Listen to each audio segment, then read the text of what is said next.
afternoon, Attorney Champ. Good afternoon, everyone.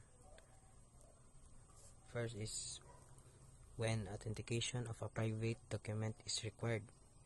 So, before any private document offered as authentic is received in evidence, its due to execution and authenticity must be proved by any of the following. First is by anyone who saw the document executed or written. So, pasabot diri nga bisag kinsa nga makakita or makawitness sa pagdawat sa ebidensya sa given document or kanang written format kay makount as evidence na siya. Then second one is by evidence of genuineness of the signature or handwriting of the maker. So by evidence, on the term of by evidence of genuineness of the signature kay ang iyang legitimacy or kanang kuan siya kanang dili siya fake or fraud nga kabuhat sa ebidensya nga ilang na-receive sa kanang ilang kuan due to their investigation nga ilang mahatag. And then sa ma-prove kung kinsa ang write sa letter or sa document as evidence. The third is by other evidence showing its due to execution authenticity. This is a catch-all provision under Rule 132, Section 20.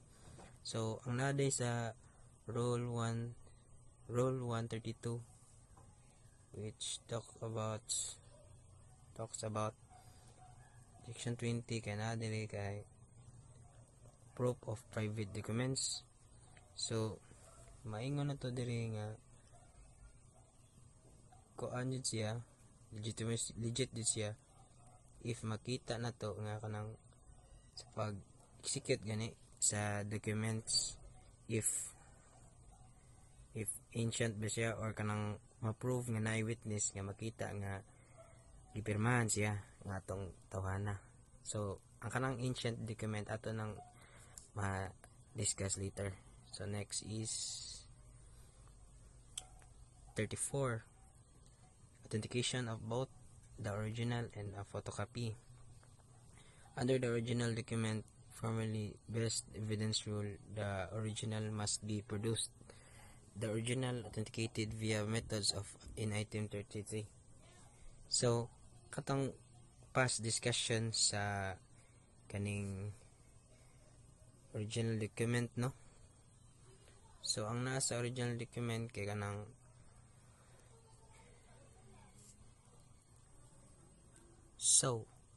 kaning original document, no? During the past discussion sa group 1 kay mao ni siya ang kaning mapakita nga sa subject or sa evidence if the document, the writing or the records, photograph or other records has no evidence is admissible other than the document original itself. So what pasabot siya ang core sa ebidensya or ang unod which kanang ma-use na to as term as loss in translation. Nganong matawag na siya loss in translation effect kay may tabo na siya if kanang magamit siya sa kanang testimony document rule which kanang kailangan siya tao witness nga mapakita. So nganong unsay ma-ihap na to sa kaning original document sa karon nga panahon na.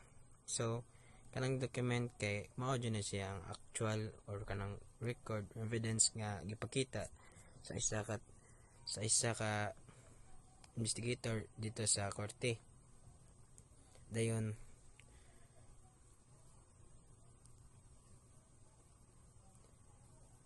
na siya lain-lain nga klase sa original document rule. Electronic documents, photographs, and nasa tay exception. If tawag na tong exception kay anaa diri we have a secondary evidence nga pwede mapakita as photocopy or witness sa isa ka testimony nga mahatag sa isa ka tawo dito sa korte. First is lost or destruction. If kanang maguba siya or kanang ma-prove nga without bad faith gani siya iyang parts ng document kay kuan siya vulnerable siya sa kuan makount as exception, loss or destruction. Second is adverse party possession. So sa adverse party possession kay diri mapakita ang original document nga naa sa nga imong gihatag sa imong kontra nga party which nirefuse sila, and then they want to settle the case or i-surrender nila kaso nga dili na sila mo kuan nya muhatag na sila mangyo sila sa korte nga mo kana lag fair judgment. So the third one is public record. So nas public record kay diri makita na to ang mga original documents sad nga naka-custody sa isa ka public officer nga dito na to makita sa public office. And then the last one is voluminous records.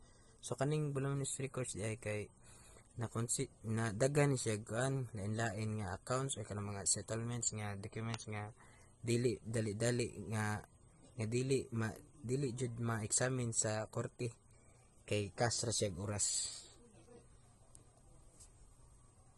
Okay, so kay the photocopy to be admissible, mato akong gingon. To be admissible, the proponent must first prove the existence, original, and specification of specific exception. Mao ta akong gingon, it is lost, no, destroyed, in the possession or adverse party or katong ilang kaatbang nga katong sa kaso. Once the foundation is laid, the photocopy itself must be authenticated. So authenticated yan which means original siya or legit. Nga katong gingon ako, if ma-prove siya nga kanang without bad faith kani or kaning faithful siya nga isa ka document nga original document kay exception siya, so admissible siya sa korte. The next is when authentication of private documents is not required. So authentication is waived or unnecessary in the following instances. The first is when the document is ancient document. See in item 36. So meaning the ancient document kay kuan is ya kanang ma-further pa na to explain sa next pero akong explain on what is ancient document. So kanino ma-prove na to siya nga ancient document if kanang maabot na siya sa kuan kanang isa ka ma-prove gani siya nga karaan na siya nga document dayon sa sinauna na siya nga year nga create dayon. So no ang ancient document na to kay kuan siya kanang isa siya ka private document nga kanang magamit siya as excuse as standard requirement nga mapakita nga authenticated siya or kanang legit siya nga sa una nga kuan within its age or kanang reliability sa source. Under Rule 132 Section 21 on 2019 amendments, when a private document is ancient, it is considered itself as self-authenticating, meaning you don't need to call a witness to prove or who signed it or that is genuine. So magpasabot ani day kay lanam sad ang witness kay nasya sa una sa pagbuhat ani nga kuan nga kaning karaan nga dokumento dayon dire it must be proved nga kanang within 30 years old siya. So ma-explain to further iga next dayon nga kuan kanang ancient document.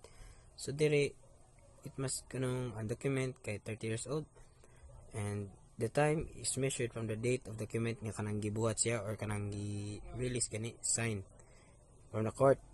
Then as proved as the custody rule and where asa nimo makita ang document ug didto siya nimo nga mapatuod nga karaan siya dayon it must be delivered in a natural custody nga mapakita nga kanang ma-meet nila ang requirement sa isa ka kuan sa ancient document.